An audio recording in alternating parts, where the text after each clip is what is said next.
You Digital Deep Dive presented by Coach Wanda's Avatars. I'm Breezy and I am here today with Dave. Let's continue our discussion on ChatGPT Search. We left off during our last session talking about how AI could actually be used to make ads better by making them more relevant to our needs. Yeah, so it's like instead of just seeing random ads, you see ads that are like actually relevant. So, like the article gives this example about running shoes. Good example, I can relate. So, say you're in the market for some new running shoes. I always search for a specific brand. Instead of just seeing like generic ads for like any old running shoe, imagine if you saw ads that were like specifically tailored to your foot type in your running style. That's pretty cool. I would be much more likely to click on an ad like that than like some random ad for a shoe that I'm like not even interested in. Totally, yeah. But it does raise some questions about data privacy and how much information are these systems collecting about us, And how is being used? right? And are we comfortable with that? Like we need to have that conversation Absolutely. about like what's the trade-off Right. between personalization and privacy. Yeah. So the last thing I wanted to touch on is this idea of like using Chat GPT to actually chat with businesses. Yeah. So imagine like you have a question about a product, and instead of like having to call customer service Right. and wait on hold forever or like try to navigate their website, imagine if you could just like type your question into an app Yeah, right. and Chat GPT could just like answer it immediately. Yeah, as if you were talking to like a real representative of the company. Yeah.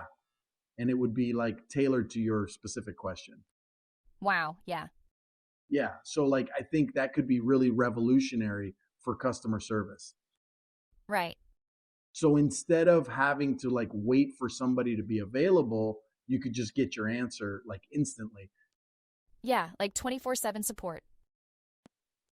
That's amazing. But I do wonder about how well Chat GPT could actually replicate a brand's voice and personality. Yeah, because every company has its own unique style, right? And like, can ChatGPT actually like capture that? It will depend on how the system is trained. If it's trained on like a lot of data from that company, Yeah, then it's probably more likely to be able to accurately reflect their voice. yeah. And then also like what about really complex questions? Right. Like some questions just require like a human to understand. Yeah.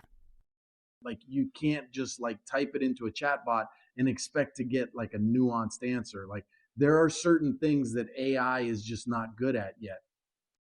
Right. Like, Understanding complex emotions or like, really subtle nuances of language. I see. So yeah, I think there are definitely challenges there. Yeah. But overall, I mean, I think it's pretty clear that Chat GPT search has the potential to really change the way we use the internet. I agree.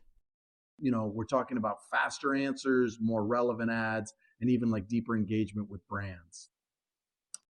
Yeah. But it also raises a lot of questions, like how is this going to affect online content? How's it going to affect data privacy? And like, what does it mean for our relationship with information?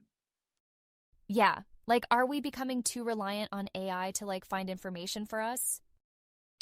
Yeah. And it kind of leads me to like a final thought. What does this new way of searching mean for the way we learn? Like, how does it affect our ability to think critically? Right?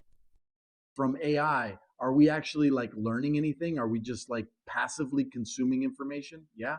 Or are we actually like engaging with it? Right? So that's something to think about. Yeah, it's a big question. It's definitely something that we need to be talking about as we move into this like new era of search. Right. Well, I think that's a great place to leave it for today. Thanks for joining us for another deep dive. We will see you next time.